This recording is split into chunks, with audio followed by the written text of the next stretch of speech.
CNN Brasil encerra nesta semana a série de entrevistas com os candidatos aos governos estaduais. E a última rodada vai ser aqui no Jornal da CNN com os principais nomes da disputa pelo governo de São Paulo.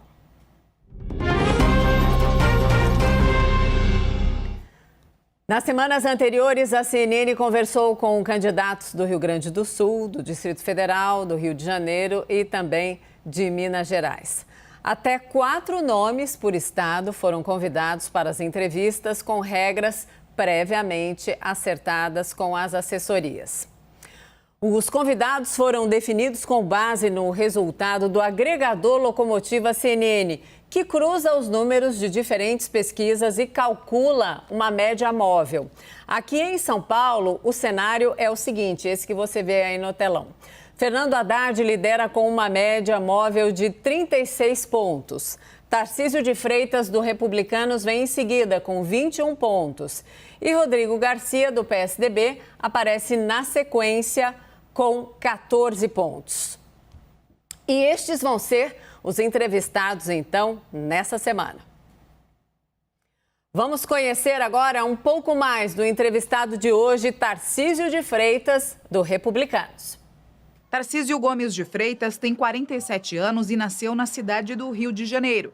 É engenheiro militar, bacharel em Ciências Militares pela Academia das Agulhas Negras, com graduação e mestrado em Engenharia pelo Instituto Militar de Engenharia, o IME. Se filiou ao Republicanos neste ano. Servidor público de carreira, Tarcísio de Freitas foi engenheiro do Exército, atuou na Controladoria Geral da União, no Departamento Nacional de Infraestrutura de Transportes e na Consultoria Legislativa da Câmara dos Deputados.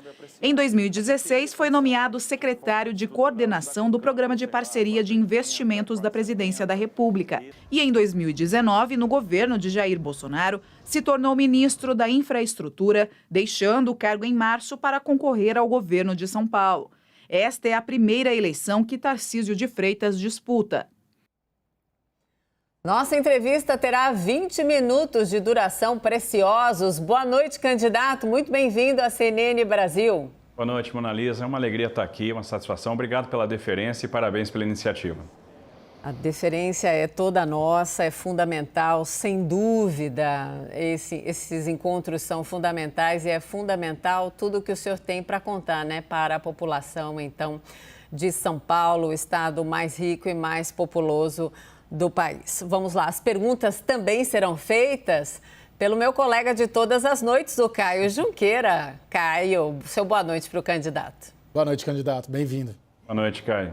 Vamos lá, então, candidato. Num discurso, o senhor disse que escola de tempo integral não pode ser uma prisão para o aluno.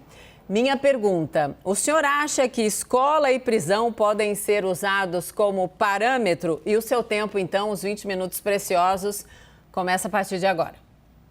Veja bem, essa frase está sendo usada fora do contexto. O que eu quis alertar, e aí faz parte do nosso plano de governo? A gente é totalmente favorável às escolas de tempo integral, tanto é que a gente vai mais do que triplicar a quantidade de escolas de tempo integral nesse período de 4 anos. Agora, não adianta você dizer que vai dar um ensino integral se você não investir em infraestrutura. Primeira coisa, então eu tenho que recuperar a infraestrutura das escolas para que eu possa realmente ter os alunos lá em tempo integral. E a segunda coisa que nós precisamos ter os professores, porque parece um absurdo, não seria razoável a gente chegar e dizer, olha, no meu governo vai ter professor em sala de aula. Mas vamos lembrar que até pouco tempo atrás a Justiça questionou o governo do Estado de São Paulo porque nós tínhamos uma falta de 22% em termos de professores para ministrar aulas para o ensino médio. Isso significa 15 mil horas a menos de aula e mais de 500 mil alunos prejudicados. Então, a falta de professor ficou uma coisa séria. Então, a gente quer sim ter escolas de tempo integral, mas uma escola onde eu possa desenvolver atividades extra-classe, onde eu tenha professor e uma escola que seja bem equipada, que tenha uma boa infraestrutura. Aliás, nós vamos transformar essas escolas de ensino médio, sobretudo, de tempo integral em centros de formação profissional, trabalhando em conjunto com a iniciativa privada, com as universidades, com as escolas técnicas, para dar a formação profissional, o kit itinerário formativo, que é fundamental para a gente abrir o caminho do mercado de trabalho para os nossos jovens. Candidato, eu vou insistir na pergunta porque eu vi o vídeo, não houve deturpação. O senhor falou essa frase mesmo e eu quero então fazer uma segunda pergunta sobre isso. O Caio entra já que eu considero que falta um esclarecimento. O senhor se arrepende de ter feito essa comparação? Comparar a escola tão preciosa, integral, que é referência em qualquer lugar do mundo, civilizado, com prisão? Olha só, já expliquei. Eu estava querendo dizer o seguinte: para a escola de tempo integral funcionar como a gente quer, eu não quero que ela seja uma prisão de aluno. Eu não quero que ele fique lá sem ter condição de desenvolver atividade extraclasse, atividade curricular e que ela não tenha infraestrutura. Então, o que eu estou propondo para a sociedade? Vamos ter escolas de tempo integral e escolas com boa infraestrutura, porque está mais do que relatado, inclusive em várias matérias jornalísticas, as deficiências de infraestrutura das escolas de São Paulo. Aliás, uma coisa que me surpreende, porque nós passamos 2 anos de pandemia com os alunos fora da sala de aula. E o que era razoável de se esperar? Que nesse tempo as escolas fossem preparadas para receber os alunos na volta às aulas. Ora, vamos pegar o que a gente fez no Ministério da Infraestrutura. Nós passamos também 2 anos com baixo movimento nos aeroportos. Pega Sim. Congonhas, nós aproveitamos esse tempo para refazer o pavimento, para fazer reforma no aeroporto. Ou seja, aproveitamos o baixo movimento proporcionado pela pandemia para fazer recuperação. Isso não aconteceu em São Paulo. Então, o que a gente quer? Escolas de tempo integral, com professor em sala de aula, escolas equipadas, escolas conectadas e escolas com boa infraestrutura. Obrigada por esclarecer, candidato. Caio, chega no papo. Candidato, a sua coligação é o coração do Centrão, que o senhor conhece bem. O senhor trabalhou no DENIT, no governo Dilma Rousseff, e o DENIT, naquela época, ocupado pelo PL do Valdemar da Costa Neto, partido do presidente Jair Bolsonaro. Qual papel, por exemplo, Valdemar da Costa Neto terá no seu eventual governo? Olha, é bom você perguntar isso que eu vou poder esclarecer. Eu já estou dando todas as dicas para vocês de como vai ser um eventual governo Tarcísio. Vai ser um governo à semelhança como nós fizemos a nossa gestão no Ministério da Infraestrutura. Eu reuni no Ministério da Infraestrutura técnicos da melhor qualidade, técnicos muito gabaritados, especialistas em cada área de atuação. Por exemplo, quem está coordenando o meu plano de governo é o Afif Domingos, que tem uma história, uma trajetória com o empreendedorismo, né, com o empresariado, com a geração de empregos, com o Simples Nacional. Então, qual é a dica que eu estou dando? Poxa, gerar emprego é uma das grandes prioridades do governo.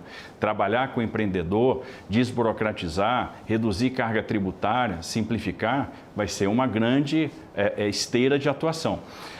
Quem está me ajudando, por exemplo, na questão do agronegócio? João Sampaio, extremamente reconhecido no agronegócio em São Paulo. Quem está me ajudando na área de saúde? Eleusis Paiva, foi presidente da Associação Paulista de Medicina, presidente da Associação Médica Brasileira, muito experiente e respeitado no âmbito da medicina. Então, eu estou dando a dica, olha, meu governo vai ser extremamente técnico, nós vamos trazer os melhores quadros porque a gente quer resolver problema. Então, o Centrão não participa do seu governo?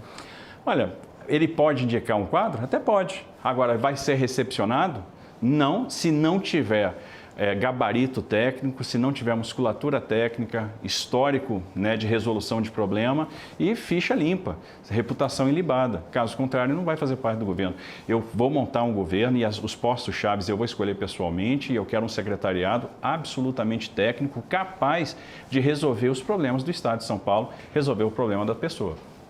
Candidato, Caio levantou uma bola que eu continuo aqui, então, passando para o senhor, que é essa questão até que o senhor citou sobre a redução da carga tributária, né? Olhando para São Paulo com o corte do ICMS, isso é muito sério para qualquer um que vai chegar ali, porque é uma perda muito significativa.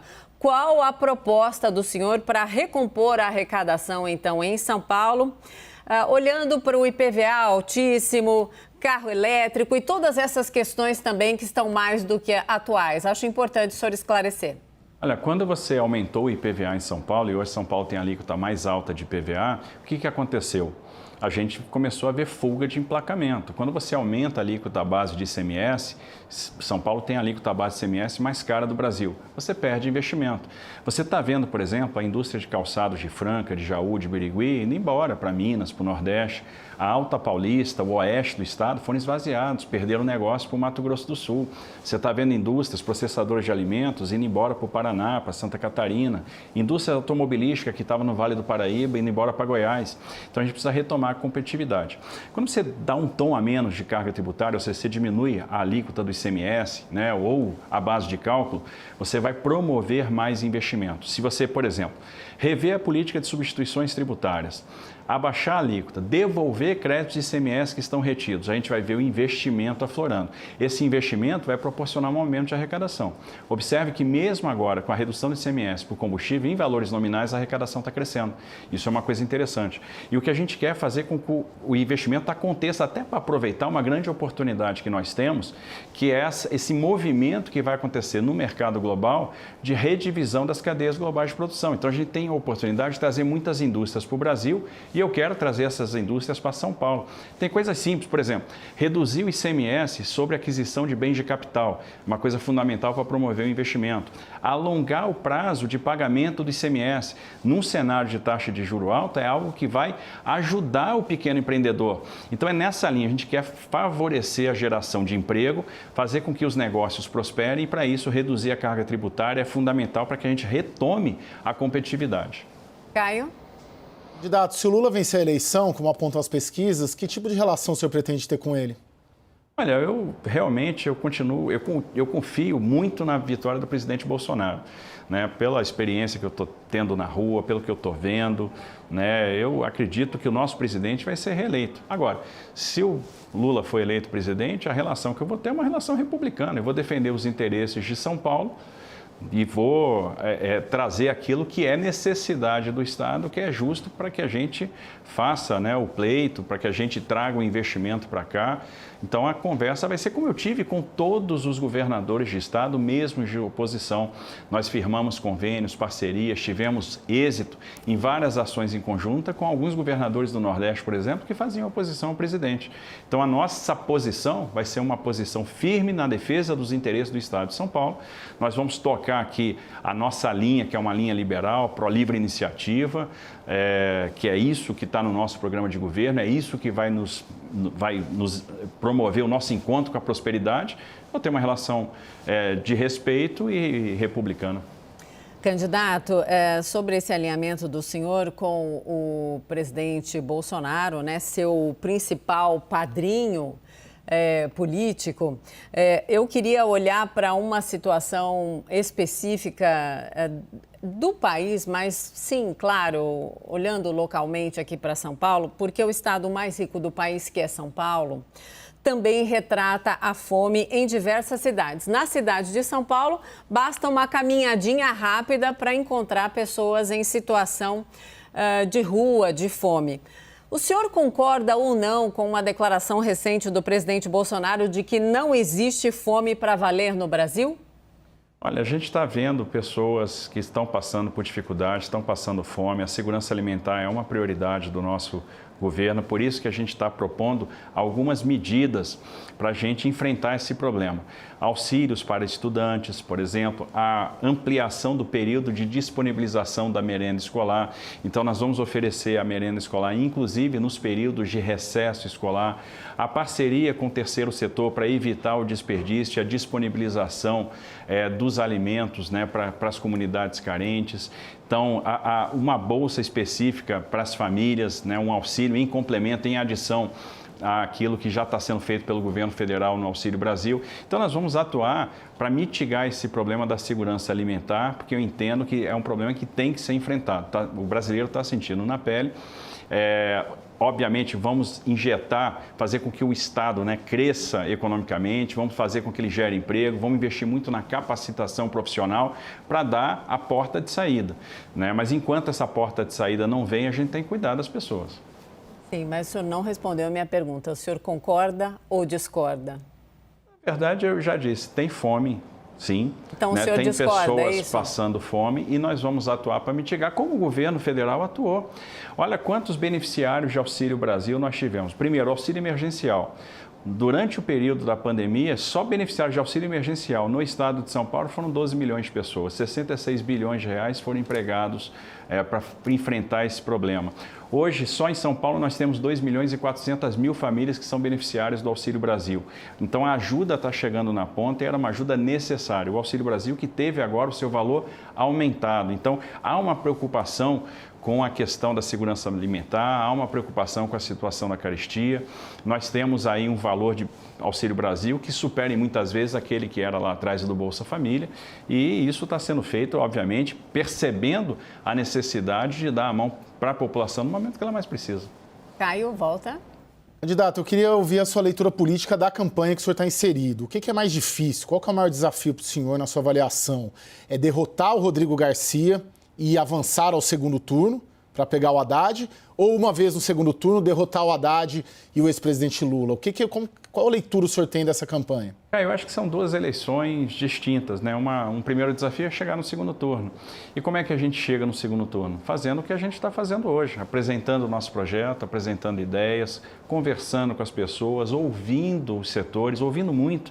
Ouvindo a população, ouvindo a sociedade civil, os setores organizados. A gente está viajando muito, percorrendo o estado todo, apresentando aquilo que a gente quer fazer, aquilo que a gente acredita, botando paixão, verdade. O governo começa na construção do plano e a gente está construindo um excelente plano para o estado de São Paulo, com uma excelente equipe. Então, quando você tem bom plano e boa equipe, a chance de você ser bem-sucedido aumenta muito. Então, a gente tem tudo para estar diante de um projeto exitoso, um projeto que vai fazer com que São Paulo cresça, prospere, para que a gente volte a ter grandes obras, para que a gente volte a ter uma grande expansão metroferroviária, para que a gente tenha os trens intercidades, para que a gente resolva gargalos de infraestrutura, para que a gente tenha escolas de qualidade, tecnificadas, conectadas, para que a gente tenha um agro próximo, para que a gente olhe também o pequeno produtor rural, que é fundamental. A gente não pode olhar o agro sem olhar o pequeno produtor, que precisa do seguro agrícola, precisa da assistência técnica. Quem é mais difícil de derrotar, o Rodrigo Garcia ou o Fernando Haddad? Olha, a gente, sinceramente, quando a gente está apresentando o nosso projeto para a sociedade, você não está pensando em A ou B, você não está pensando em derrotar Rodrigo, derrotar Haddad, você está tentando conquistar a população. Estou querendo dizer para a população o seguinte: olha, eu tenho um excelente projeto para São Paulo. A gente sabe o caminho para fazer a diferença e eu estou acostumado a tirar projetos do papel. E se vocês apostarem e nos derem o voto de confiança, vocês vão ver que a gente vai fazer a diferença, vocês não vão se arrepender. É isso que eu estou mostrando para a sociedade. O Caio puxa as questões nacionais, políticas, eu puxo as questões locais e vamos nesse balé aí da informação. Ótimo. Candidato, eu quero que o senhor explique para a gente também o que o senhor tem dito sobre saúde digital, seria a sua proposta, né, para enfrentar os problemas sérios aí, como a fila para cirurgias eletivas, eu repito, no maior e mais rico estado do país. O senhor poderia explicar o que é exatamente isso? Claro, veja bem, favor. A gente está com uma sociedade cada vez mais conectada. Então, nós temos um grande problema, eu tenho que descongestionar as urgências e emergências.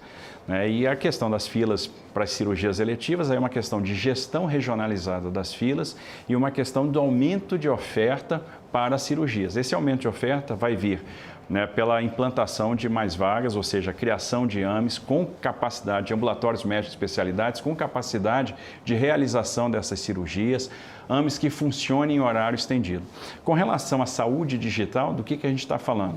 A gente vai trabalhar dentro de uma visão de integração horizontal da saúde, onde eu vou privilegiar a promoção da saúde, a prevenção da saúde, para que a gente faça menos reabilitação, para que a gente tenha que fazer menos recuperação.